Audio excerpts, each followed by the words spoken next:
Então começar mais uma aula.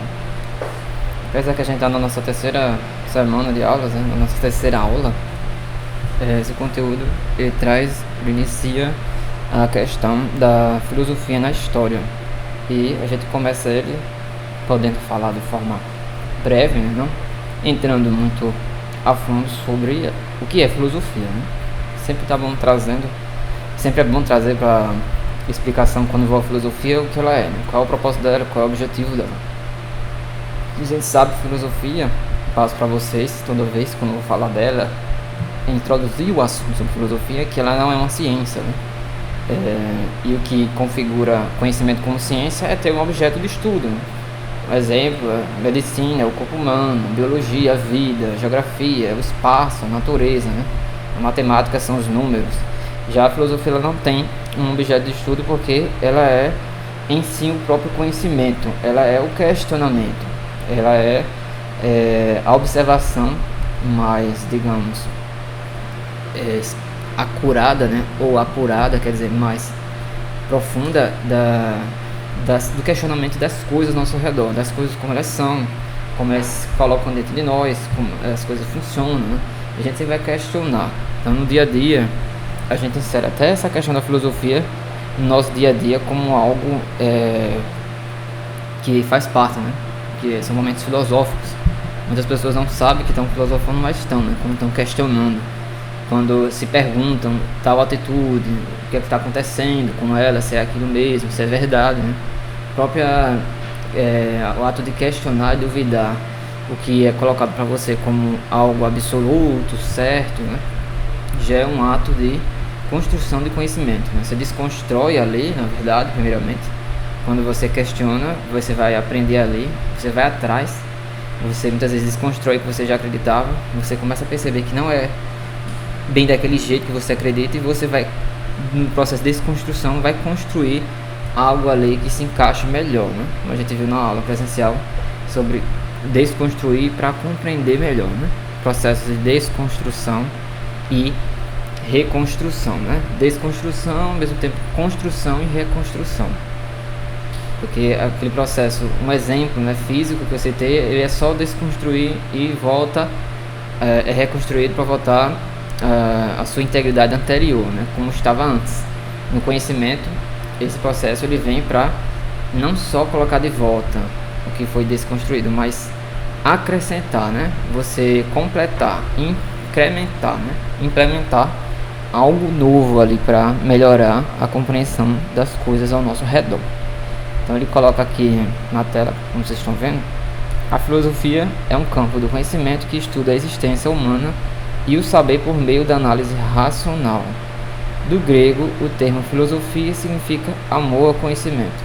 É sempre bom a gente estudar também a questão das palavras, o significado das coisas, principalmente quando a gente vai ser o significado de cada palavra, a gente sempre vai lá, digamos assim, cai no grego, né? A gente sempre vai pegar ali informações da língua grega. Filo no grego é um tipo de amor, é apego, né? É você gostar de algo. Sofia, que é a outra parte da palavra, né? Significa sabedoria, conhecimento. No significado direto é amor à sabedoria, né? Ou a gente pode traduzir como ele fala aqui embaixo, amor ao conhecimento. Então quem se chama Sofia, por exemplo, o significado padrão, digamos assim, para o nome é sabedoria. Segundo o filósofo Gales Deleuze, a filosofia é a disciplina responsável pela criação dos conceitos, classificada aqui como disciplina, né? Mas não como ciência. Se torna como disciplina como digamos, um departamento do conhecimento para se dedicar ali em momentos que se configuram, né? Se caracterizam como momentos de filosofia, né? Momentos filosóficos. A questão da filosofia é o ponto singular, onde o conceito e a criação se remetem um ao outro, né? Como o Deleuze falou, né? Filósofo francês. Os principais temas abordados pela filosofia são a existência humana, aí temos a mente humana, o saber, a verdade, os valores morais e a linguagem. Ele coloca aqui etc, mas aqui já está selecionado o principal, digamos assim, né? Da existência. Temos aqui a existência, o saber, a mente, a verdade, a moral, a linguagem. A linguagem, por meio dela, é que a gente se expressa, a gente se comunica. Não comunicações apenas aquelas que nós conhecemos, né? As comunicações diretas, mas comunicações corporais, a própria arte, né? A arte é uma linguagem física, que ela se expressa de variadas formas, né? Muitos podem dizer que a dança também é uma arte, é uma expressão, mas que fica uma expressão corporal. A arte, nesse sentido que eu estou falando, é de alguma expressão visual, não é movimento, mas sim visual.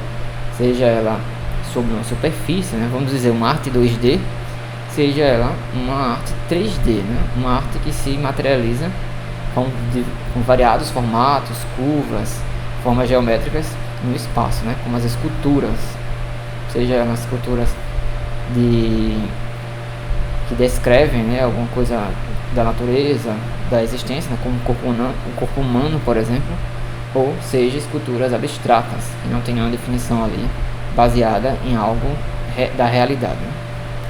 O filósofo é considerado um sábio, sendo aquele que reflete sobre essas questões e busca o conhecimento através da filosofia.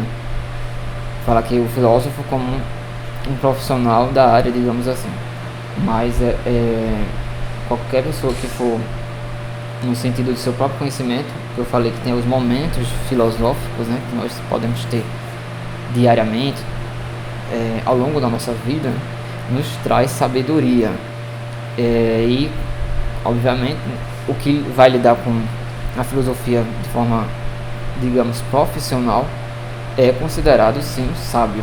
Na própria Grécia tinha os que se dedicavam ao chamado trabalho, ao serviço, ao trabalho, e os que se dedicavam ao ócio, mas esse ócio não no significado dos dias atuais, que é o não fazer nada, é não o simples não trabalhar no tradicional, e sim na busca do conhecimento. Quando você vai se dedicar na busca do conhecimento de forma mais profunda, de forma dedicada, em tempo integral, não vou nem falar do tempo, se você vai de forma dedicada, muitas vezes a integralidade do tempo, né, você está dedicando o dia todo, é uma consequência, então você não vai ter tempo para se dedicar a outro tipo de atividade considerada ali os trabalhos tradicionais, né? Então essas pessoas que se dedicavam ao chamado ócio, que era a busca do conhecimento, eram ditas como sábias, e a maioria desses que se dedicavam no tempo ao conhecimento são conhecidos hoje, na maioria deles, como filósofos, né? Os primeiros filósofos gregos. Então, na questão do tempo histórico, né, como o próprio conteúdo da gente é aliado à descrição do que é a filosofia, temos a filosofia na história, como eu falei no início daqui da nossa aula. O início de tudo começa ali na Grécia, né? A Grécia se desenvolve vários tipos de conhecimento, um deles, um dos principais, por assim dizer, é conhecimento filosófico, não sendo assim destacado como a filosofia em si, como a gente conhece hoje, com esse nome, por assim dizer, mas sim era o ato, né, o comportamento, a busca pelo conhecimento, a busca pelo questionamento, o questionamento de tudo, até o questionamento dessa busca, né? Por que eu busco esse conhecimento? Por que eu questiono? Então, essa era a atividade dos que se dedicavam à busca do conhecimento, como, digamos assim, uma profissão na época, considerado automaticamente como os sábios, os primeiros filósofos gregos. Dependendo, né, do conhecimento desenvolvido, a filosofia possui uma gama de correntes e pensamentos, como por exemplo, né? É bem interessante essa questão aqui, que também entra no mesmo ponto histórico, né, da filosofia, né? Ou seja, a filosofia na história. Temos a filosofia cristã, filosofia política, ontológica, que é o estudo do ser humano, né, aliado à antropologia também, cosmológica, ética, empírica, metafísica, epistemológica, entre outros. Assim como aqui em cima ele colocou, entre outros não, etc., né? Ele destaca os principais. claro, tendo outros a mais, mas os principais estão aqui, porque esses eles envolvem, digamos, tudo de maneira geral, né? Assim como o ensino envolve as questões da ação humana, da própria existência humana, mesmo tendo ali o etc. A filosofia cristã. Essa filosofia cristã, ela cresce, obviamente, baseada nos ensinamentos de Jesus Cristo, né, que se chama filosofia cristã.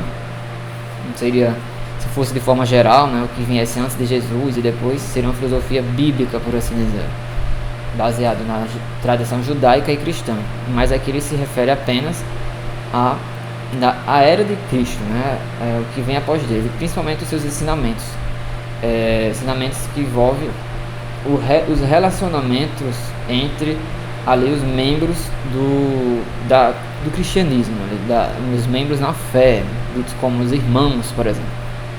Tanto hoje que configura nas igrejas católicas ou protestantes, né, que elas estão inseridas dentro do universo, por assim dizer, universo cristão. Então, a filosofia cristã, ela envolve o comportamento social dos membros, dos considerados irmãos na fé, né?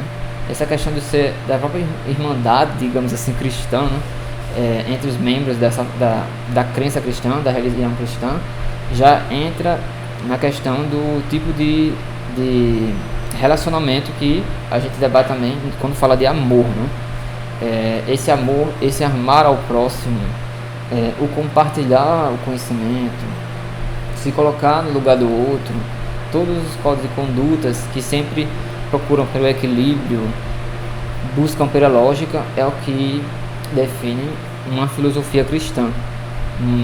Quando fala de filosofia cristã, não vai falar só de ensinamentos ali para questões de conversão, mas sim de conduta. É uma moral, né? Quando vai falar de filosofia cristã, a gente está falando da moral e da ética cristã. Então a gente pode separar esse tema ética cristã, mas a gente debate ele dentro da filosofia cristã, porque muitas vezes se usa até esse nome filosofia como um sinônimo de estilo de vida. A gente também pode falar filosofia de vida. Qual é a sua filosofia? Então você pode fazer até essa pergunta, né? A filosofia política também a gente tem ali na Grécia, o berço também de muitas questões políticas, né? A política, assim, o poder não surgiu na Grécia, mas muitas vezes o que há de mais sofisticado na política, que a gente acha que é moderno hoje, surgiu primeiramente na Grécia, muitas outras questões também em Roma, né? Pouco tempo depois, na própria antes de Cristo, na época de Cristo, por exemplo, tinha senadores em Roma, né? O imperador, ele não era, digamos, um agente político absoluto, como na era do absolutismo, que a gente vê, que vocês estudam história.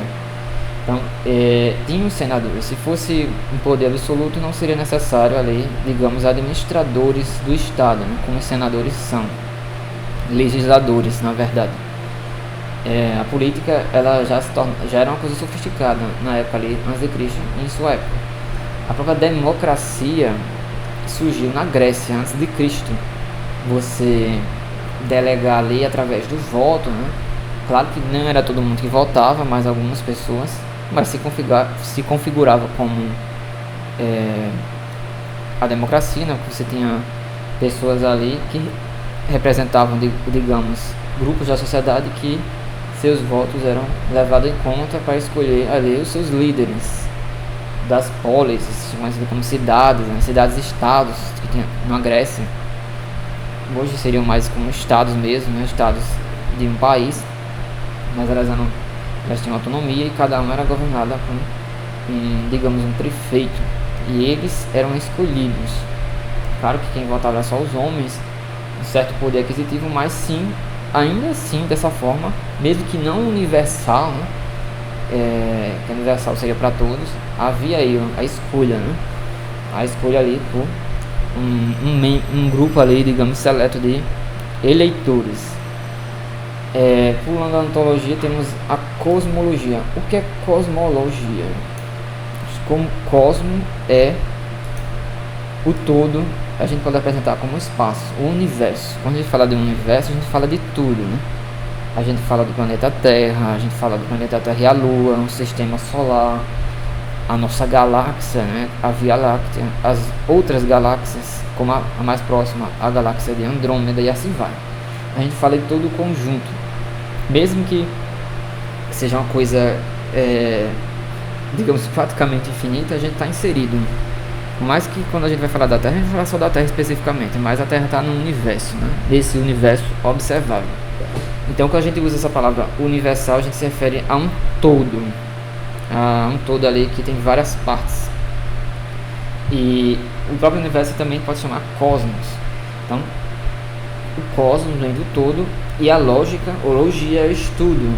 Então, cosmologia ou cosmológica é o estudo, é se inserir em uma visão de um todo ali.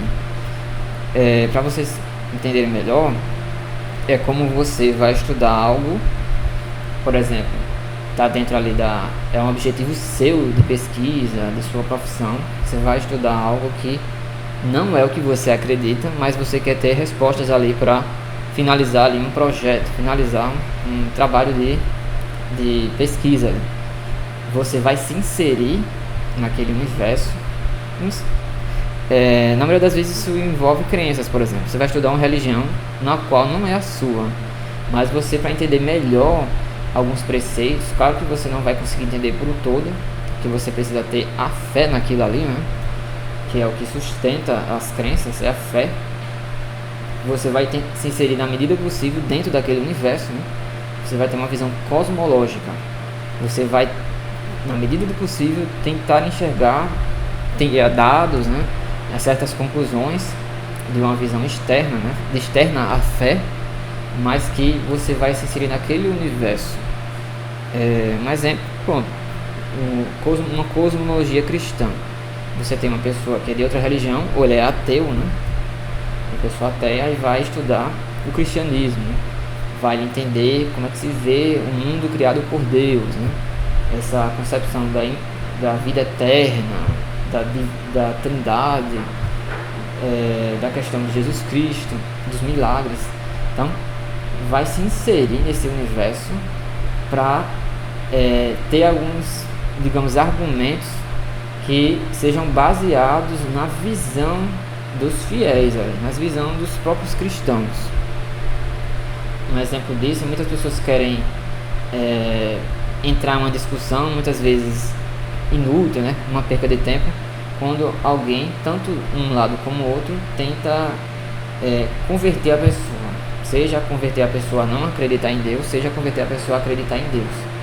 E isso ocorre também muitas vezes no lado que quer afirmar que Deus não existe por causa disso, daquilo ou de outra coisa, porque a outra pessoa não se insere essa visão cosmológica da própria crença, né? Para entender por que a pessoa acredita naquilo ali, ou para ter uma ideia do porquê a pessoa acredita naquilo. Então, uma visão cosmológica, ela amplia os horizontes do conhecimento, ela abre a mente da pessoa, né? Para você entender até aquilo ali que você não crê, como eu citei esse exemplo. Temos a ética, né? A ética é os códigos de conduta, os comportamentos, aquilo ali que muitas vezes ninguém vê, é você, né? Sua moral. Também a gente fala de ética e moral. A moral também está inserido naquilo que não se vê, mas naquilo que se é. O empírico é trabalhado na pesquisa. Temos os métodos de pesquisa. O próprio empírico é você ter ali um experimento, por exemplo, e para comprovar algo, né? São métodos empíricos. Você testar, você ter acesso ao que é físico para ter uma comprovação física de algo. A metafísica já é o contrário do empírico. A metafísica foge da materialidade, por mais que tenha um nome física, né? Esse meta vem de algo que é construído muitas vezes não, no campo, obviamente metafísico, no campo das ideias. Metafísico é que está no campo das ideias. Ideia é algo que não é material, né? Mas a pessoa teve uma ideia e concretizou, ela executou seus planos idealizados, né? Esse nome ideia vem de idealização, né? Idealizar é você pensar a execução daquilo ali de forma melhor possível, né? Beirando a perfeição, porque o ideal é também significado de perfeição. A gente sabe que muitas vezes a gente planeja uma coisa, né? Tem uma idealização ali, sabe que pode ser que não seja daquele jeito, mas fica muito feliz quando se aproxima, né, do que foi idealizado. Muitas vezes pode ser até igual, então se chegou igual a uma idealização sua, né, então ficou perfeito. Esse nome idealismo também vem de você buscar a perfeição ali em um mundo ainda não existente, né? Você planejar. A execução muitas vezes sai bem diferente ali do que foi idealizado. Epistemologia ou epistemológica também são os métodos de pesquisa, as metodologias. Então, eu falei nos principais, né, entrando na questão da filosofia cristã ou qualquer outro tipo de filosofia envolvendo outras crenças, né? A cosmologia, a ética e o empirismo e o metafísico. A gente vai estudar essa questão do metafísico, da ética, da moral, né? Os tipos de amor que está dentro da questão da filosofia cristã. É possível definir um conceito de filosofia? Faz essa pergunta, né? Diferentes autores tentam definir o conceito de filosofia, mas não há um consenso ou uma definição exata do que é, essencialmente do que é a filosofia, né? Algumas tentativas de definir o conceito. Vamos ver aqui. A verdadeira, temos algumas frases aqui, né? Vou ler a primeira frase, como vocês estão vendo, entre aspas, tem de parênteses e aspas. Na verdade, em parênteses, tem os autores, né? A verdadeira filosofia é reaprender a ver ao mundo, né? Com Merleau-Ponty, uma filósofa francesa. Tá? A verdadeira filosofia é reaprender a ver o mundo. É você, igual aquela questão de desconstruir. Você aprendeu aquilo ali antes, você observa que tem que aprender de uma forma diferente e você desconstrói. Você vai reaprender através dessa desconstrução do mundo. É uma desconstrução de visão também, né? Você fala a visão do mundo, é o que você tem ali, do que você percebe. A filosofia busca tornar a existência transparente a ela mesma. Um exemplo físico para a gente, uma frase de Carl Jaspers, um exemplo físico, claro, para deixar mais claro isso de forma rápida, é você deixar algum aparelho transparente para as pessoas entenderem o seu mecanismo. O que é que funciona, né? Você vai inserir alguma coisa, como é que ela vai entrar ali dentro, né? Uma moeda, um selo, um cartão, né? É você deixar literalmente transparente. Então, o ato da filosofia, ela quer tornar, por meio do questionamento, aquilo que antes era, digamos, opaco, você não conseguia enxergar além do que aquilo estava na sua frente, né? Tornar aquilo ali transparente para você ver coisas além do que a realidade mostra, né? Filosofia, guia da vida, né? Cícero falou. Ou seja, já na continuação das que as próprias duas frases estão falando antes. É um guia, né? Um método de investigação, de busca do conhecimento. A filosofia ensina a agir, não a falar. Um modo como a gente vai questionar. Então, quer dizer aqui, Sêneca, né? Observar é mais importante do que falar. Então, na observação a gente começa a compreender certos padrões, compreender o mundo, né? Ciência é o que você sabe, filosofia é o que você não sabe.